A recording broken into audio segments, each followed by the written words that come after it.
On today's episode of Locked On Wild, this Thanksgiving, I'm thankful for a couple of elite playmakers, a young nucleus changing and developing right before our very eyes, and a big opportunity to go toe-to-toe with the best in the West. Hey, this is Matt Boldy, and you're listening to Locked On Wild. Hey, this is Marcus Foligno, and you're listening to Locked On Wild. You're Locked On Wild, your daily podcast on the Minnesota Wild, part of the Locked On Podcast Network, your team every day. Hello, I'm Seth Toupal. Welcome to Locked On Wild, part of the Locked On Podcast Network, now the #1 sports podcast network. Locked On Wild is your daily Minnesota Wild podcast. We thank you for making Locked On Wild your first listen each and every day, and we are also your team each and every day as well. Make sure you subscribe on all of your favorite podcast platforms so you don't miss out on any new episodes throughout the week. On today's episode of Locked On Wild, we're going to start by taking a look at some things to be thankful for this Thanksgiving season from the Minnesota Wild perspective. We'll talk about the elite play of Kirill Kaprizov and Matt Boldy and how they have led the team from the get-go. We will then talk about the young nucleus of prospects that are starting to really find their game at the NHL level. And we'll finish today by taking a look at a big matchup coming up against the Colorado Avalanche tomorrow and why we should be thankful for an opportunity to go toe-to-toe against the best in the West. My name is Seth Toupal, host of Locked On Wild, credentialed media member covering the Minnesota Wild for the last 5 seasons, bringing you inside access every step of the way from the computer to the press box. We've got you covered every single day here on Locked On Wild. And it is Thanksgiving. Happy Thanksgiving to all who take the time to listen to Locked On Wild on a daily basis, whether you're listening in the States, whether you're listening overseas. We appreciate having you along for the ride, and it is because of all of you that I get the chance to do this on a daily basis, and I got to say, it's one of the parts that I am excited about the most on a day-to-day basis, especially if the team is playing well, as the Minnesota Wild have been. They beat the Chicago Blackhawks 4-3 in overtime to extend their winning streak to 6. They are now 10-1-1 in November, and they have gained no ground on the Colorado Avalanche, as we'll talk about at the end of the show. Now, the game itself is just a good kind of textbook example of you can get away with the slow start against a handful of teams in the league, but as we'll talk about at the end of the show, I don't think you can do that against the Colorado Avalanche. The Blackhawks had they had the bull by the horns in the early goings of the game, but that Brock Faber goal right before the second period ended really seemed to kind of give the Wild their footing, and from there they just continued to chip away. And Kirill Kaprizov sends the road fans home happy with an OT winner to make it 4-3. It wouldn't be right to have an episode on Thanksgiving without making it at least a little bit Thanksgiving themed. So I wanted to look at a couple of areas in which we as fans can certainly be thankful for what we have in certain aspects regarding this Minnesota Wild team. Let's start at the front of the line with the two guys that continue to just lead the charge for this Minnesota Wild team. That, of course, is Matt Boldy and Kirill Kaprizov. As you look at the leaderboard, deadlocked, literally the same statistics, each of them, 28 points, 14 goals, and they're both tied at 14th in the league as far as scoring goes, tied with Cutter Gauthier, John Tavares, Kyle Connor, Mikko Rantanen, amongst others, for 14th in the league as far as points go. Now, as far as goals are concerned, they're a little higher up the leaderboard than that. Kaprizov and Boldy are both tied for 3rd in the league as far as goals are concerned. They have both been tremendous so far this year, and it's funny that even with the numbers that Kirill Kaprizov has put up, there's this feeling amongst the fan base that, it was kind of a slow start for him. The turnovers were concerning. They have started to de-escalate. But think about where the Minnesota Wild would be without those two players kind of leading the charge and being the first two to cross the battle lines on a nightly basis. We were looking for this version of Matt Boldy last year, over the last couple of seasons, and through this season so far, this has been a Matt Boldy that is looks to be on a mission, an absolute wrecking crew mission through the NHL standings. He's on pace for 96 points. He's on pace for 48 goals. Will he get there? Well, if he plays like this, he certainly will.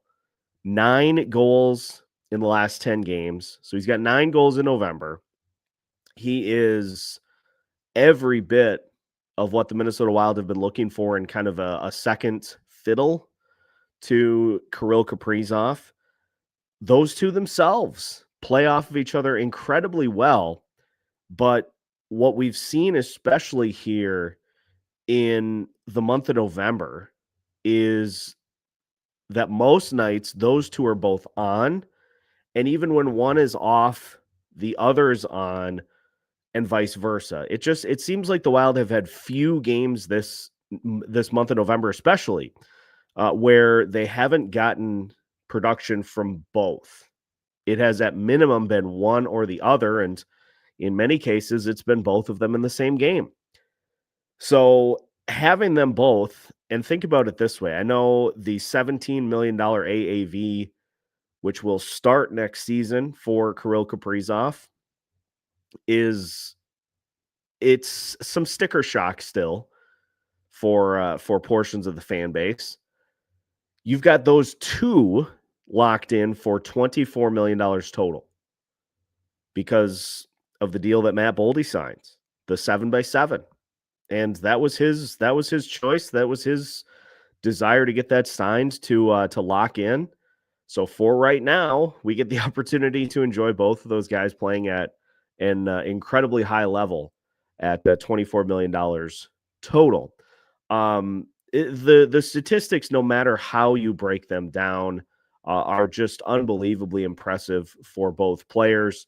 For Boldy, he has done a majority of his scoring at 5-on-5, 8 goals as far as 5-on-5 goes, one more than Kirill, but Kirill's got 7 even strength goals. He's got 7 power play goals. Like they do everything that you need him to do. And with Matt Boldy playing more penalty kill, he's even added a shorthanded goal to the mix. So those two have been driving the offense for this team. And they have been, it's like going up for additional helpings at a buffet. Like they just keep going up and getting more. They just keep getting another plate.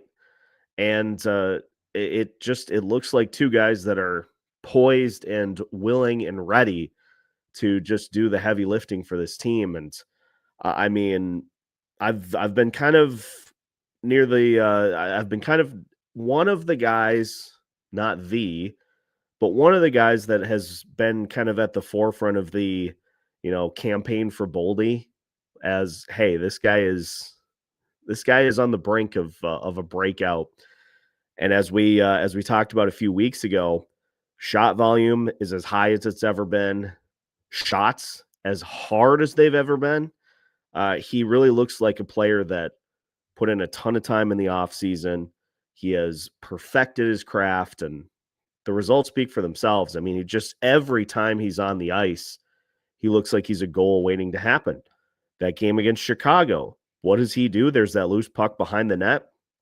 He just slides out in front, asks for the puck, he gets it, and he buries it in pretty emphatic fashion.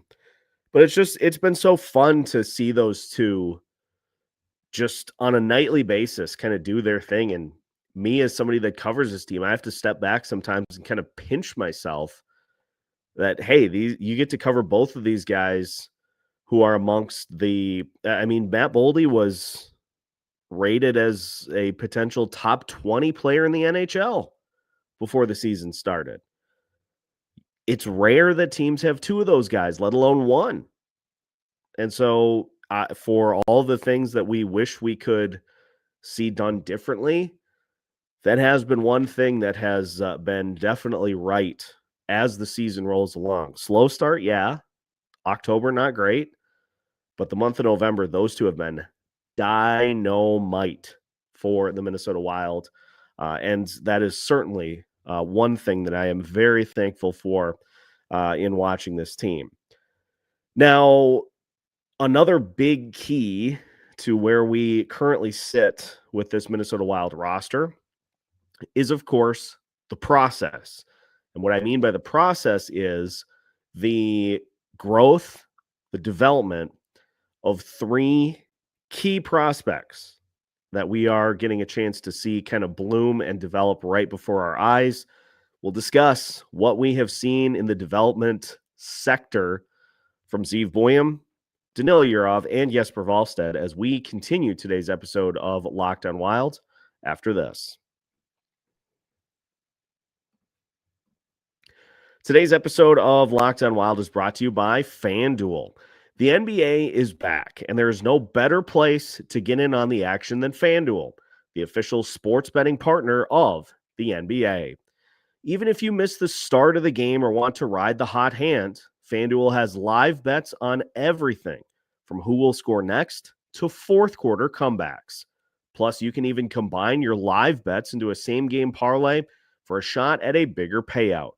It keeps every game exciting, especially when your team is making that late push. With the Minnesota Wild taking on the Colorado Avalanche on Friday, now is the perfect time to utilize my strategy, the anytime goal scorer. I know Colorado plays some very stingy defense, but I'm feeling a Matt Boldy anytime goal on Friday. I'm feeling it. I am feeling it in my bones. Matt Boldy anytime goal. And if you use that as your $5 bet, you could cash in massively because right now FanDuel is giving new customers $300 in bonus bets when your first $5 bet wins. So head to FanDuel.com to sign up and play your game with FanDuel, the official sports betting partner of the NBA.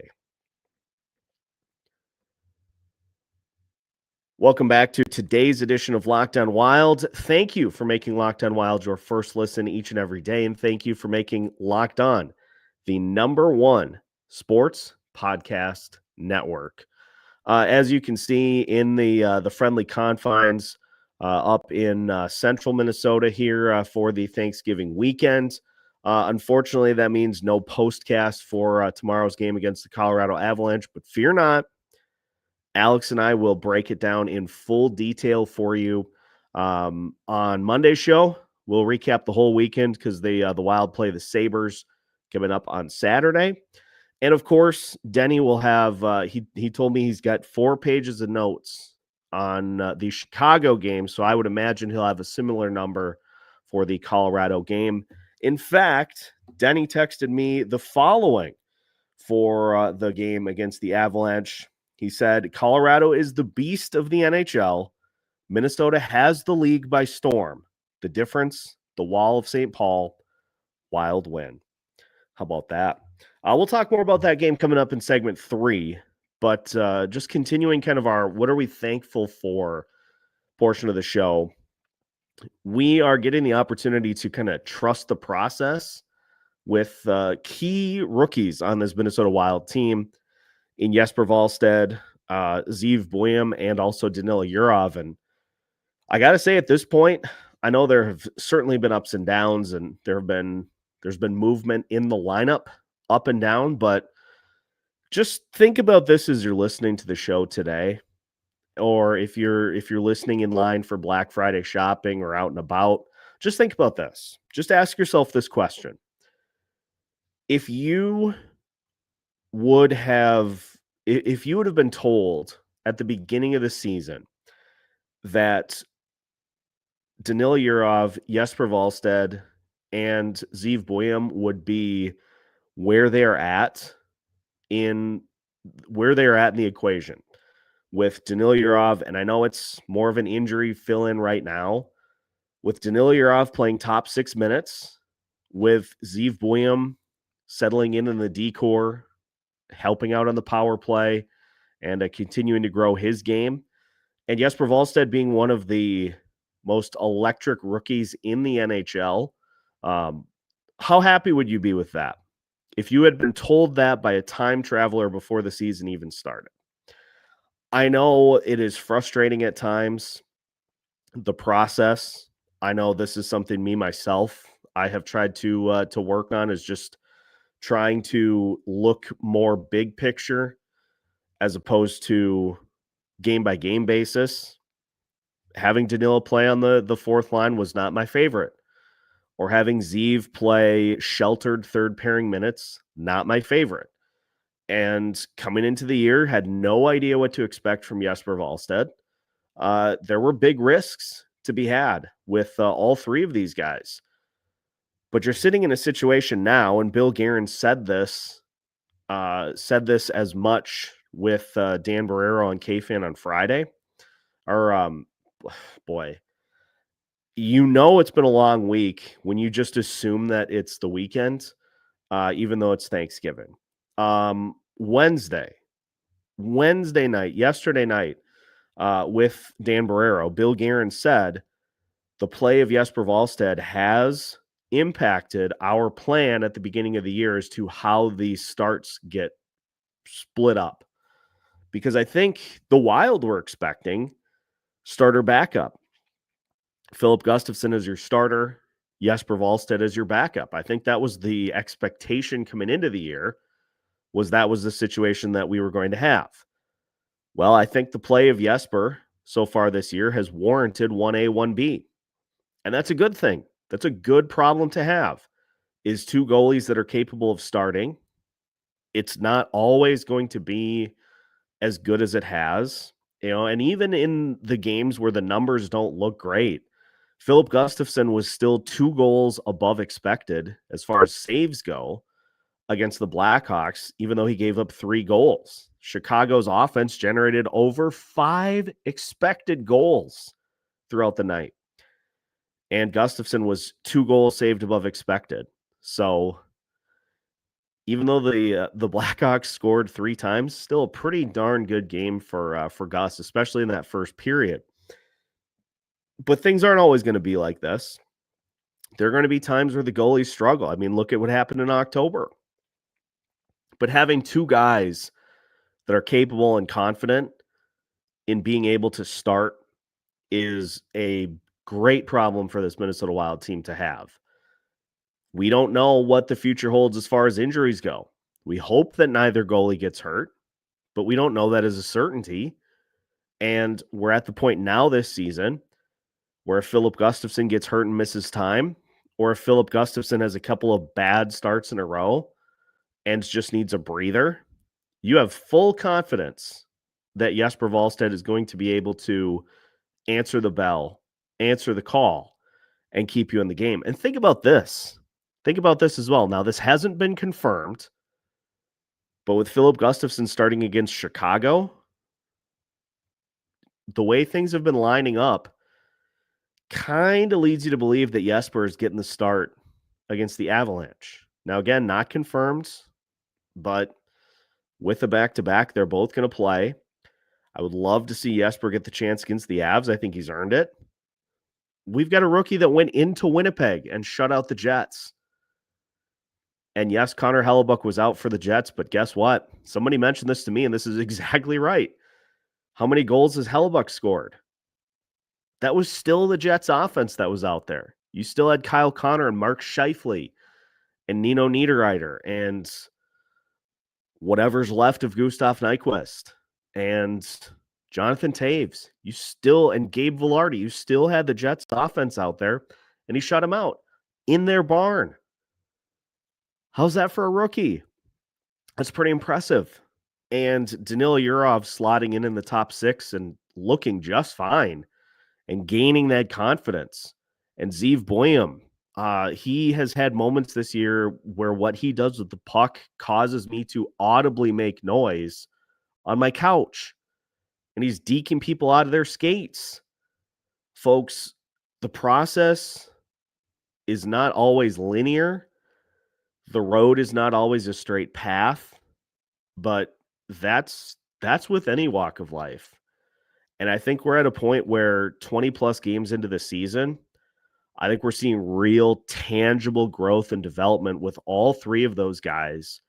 And I got to say, I'm excited. I'm excited that those guys are going to be huge pieces of this team going forward. Would we like to see more players get those opportunities? Absolutely. So thankful for those three having had their opportunities so far this year. And we'll see what the rest of the season has in store. But so far, it's been fun to watch the development, fun to see the light bulbs start to click. And you're to the point where even when players come back from injury, I don't think there's any legitimate argument that can be made for pulling any of them out of the lineup. Even Danila, even when we get Hartman and Rossi back, Danila Yurov's got to stay in that lineup. We saw it when Zach Bogosian returned. Zeev stayed in because they've earned it. They've earned the right to be part of this. And I'm excited to see what the future has in store for every single one of them. So those are the things that I'm thankful for most through the early part of this season. But what I'm also thankful for is the opportunity for the biggest measuring stick game of the season. The biggest measuring stick game of the season for the Minnesota Wild is occurring tomorrow afternoon, a Black Friday special against the Colorado Avalanche. If that doesn't get you amped up and out of your seat, ready to run through a brick wall, what we talk about next absolutely will. We'll hype you up for tomorrow's game against the Avs right after this. Today's episode of Locked On Wild is also brought to you by Monarch. Let's be honest, most of us can't even name all of our financial accounts, let alone what they're worth. Between 401ks, savings, and investments, it's easy to lose track, and that can mean leaving money on the table. That's why I started using Monarch, an all-in-one personal finance tool that helps bring your entire financial life together in one clean, easy-to-use interface on your laptop or on your phone. And we know, we've seen it in person. Margins, prices have been going up. Margins are getting a little thinner. You need to know now more than ever where every dollar is going. And Monarch takes all of your accounts and streamlines it into one dashboard that can show you every dollar, every cent, and how you're spending it so you can make sure it is fully optimized. So don't let financial opportunities slip through the cracks. Use code LOCKEDONNHL at monarch.com for 50% off your first year. That's monarch.com, code LOCKEDONNHL for half off your first year. Final segment of today's episode of Locked On Wild. Once again, we thank you for making Locked On Wild your first listen each and every day, and for making Locked On the #1 sports podcast network. The Avs coming to Grand Casino Arena tomorrow. And any way you slice it, this is going to be a fun, exciting matchup for the Minnesota Wild. Let's talk about the Avs offensively first.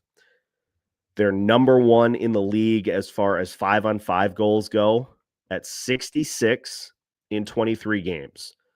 They are plus 33 as far as 5-on-5 goals go. And 5-on-5 goals against, they have allowed the fewest. They are stifling defensively as far as 5-on-5 goals for and against go. Now, the Minnesota Wild, fortunately for them, they are 5th in the league in 5-on-5 goals against. So defensively, the Wild should be able to hold things at bay. But that's easier said than done when you're going against the likes of Nathan McKinnon, Marty Necas, Cale Makar, on and on and on. Just lethal options every step of the way. Now, we've talked previously about, I think, the one key area that the Minnesota Wild have shored up especially well that has led to the defense being able to get back on track and to really kind of help stop the leak that was present as far as 5-on-5 goals go. But here are some others that I think need to be considered in this game. Let's talk about rebound shots and rebound goals. Something that deals with high danger opportunities. The Colorado Avalanche are currently number 12 in the league as far as rebound shots for go. They've got 64 rebound shots through the first 23 games of the season. As far as rebound goals go, though, they are tied with the Anaheim Ducks for number 1 in the league. They've got 10 rebound goals so far this season. The Minnesota Wild, they have 4. They are 22nd in the league in rebound goals for, despite being 7th in the league in rebound shots. So there's a little bit of a disparity between the rebound, and we've seen this happen before. You know, sometimes Philip Gustafsson or even Jesper, they kick those rebounds out. They're trying to kick the puck to the corner, and sometimes you take such a glancing shot, you can't really get anything on it, and it kicks out there. Those types of opportunities are those that Colorado is going to be able or will be trying to capitalize on in this game. As far as high danger shots go, Colorado is number 2 in the league at high danger shots for at 69 so far this season. The Minnesota Wild are 6th as far as high danger shots go. As far as high danger shots against go, the Minnesota Wild are 14th in the league at high danger shots against. They have given up 52 on the season, but let's keep this in mind as well. They gave up a lot in the first month of the season. They have really started to kind of shore that up. Colorado is 23rd in the league in high danger shots against at 57. So both of these teams early on in the season, they struggled with high danger shots against and giving up those opportunities right out in front of the net. Now, the Minnesota Wild, they are 7th in the league in the last 10 games. They've given up 20 high danger shots against in the last 10. So that's 2 per game, roughly. The Colorado Avalanche, by comparison, they're still 23rd. In the last 10 games, they've given up 26. So if the Wild can get to the front of the net, there may be some opportunities there for them, but Colorado's going to be trying to do the same thing. I say it quite often, but I'll put a spin on it for this game. I think whichever team does the better job of controlling the rebounds and whichever goalie does a better job of getting the initial shot and not coughing up or giving up a rebound, I think that team's got the best chance to come away with a win here in this game. The Wild are going to need to try to limit the opportunities to as many one-and-dones as they can. This is going to be a fight. This is going to be a tough, incredibly tough game for the Minnesota Wild. And you can look at what happened against the Chicago Blackhawks as a sign that maybe the Wild had their gaze a little too far down the line to that game on Friday and weren't as concerned about what was going on with Chicago. Now, they still ended up winning against Chicago, which is great, but I don't think you can put yourself in a 2-0 hole against the Avs and dig out of it the same way you did against Chicago. Nathan McKinnon, Cale Makar, Marty Necas, all with 30 points so far this season. Arturi Lekkonen's got 9 goals. They're getting secondary scoring from Victor Olofsson, Brock Nelson, Ross Colton, Valeri Nichushkin, Parker Kelly And don't forget as well about Brent Burns. I know he's got 11 points so far in 23 minutes, but he's playing 20 in 23 games. He's playing 23 minutes a night. And let's not forget about the former Wild players versus the Minnesota Wild rule. Usually comes into play. But let's get amped up for this. Let's get excited for a litmus test for this Minnesota Wild team. They have been playing great hockey for the last month plus, and this is what we wanted. We've said, yeah, they've been beating these teams, but you got to do it against the Central Division opponents. You got to beat Winnipeg. They did. You got to get it to a fight. Honestly, get it to OT against the Avs, and then at that point, anything can happen. But I just want to see, it's an early season test. I just want to see where this team is at in their process right now and what they need to do. On paper, this should be a pretty comfortable win for the Avs the way they've been playing. But they don't play the games on paper. And we've seen the Minnesota Wild, for as much as they've struggled against Dallas and Winnipeg and others, Colorado has been the one that they have been able to at least stay with most frequently over the last few years. So let's see if they can give the fans a nice little Black Friday show, and it'll be worth putting on while you're feasting on some Thanksgiving leftovers. I just want to finish by saying a resounding and wholehearted thank you to every person who tunes into this show on a daily basis. I know over the last few months, year plus, the show's been kind of going through some growing pains. Me getting adjusted to a new schedule, other things being added to the daily routine, the daily repertoire. And so there have been some times where it seems like the show kind of gets slid to the back of the plate, but it's always on the plate. It's always on the plate. And, however we end up having to find a way to do it, we get it done. And that's not going to change. That is not going to change as we get set to head into the new year. I'm excited for what is coming up. As you've seen, there have been some substantial upgrades to what we have coming. There are more on the way. And I'm really looking forward to just continuing to take this thing and try to go plant a flag, plant a Locked On Wild flag on the moon.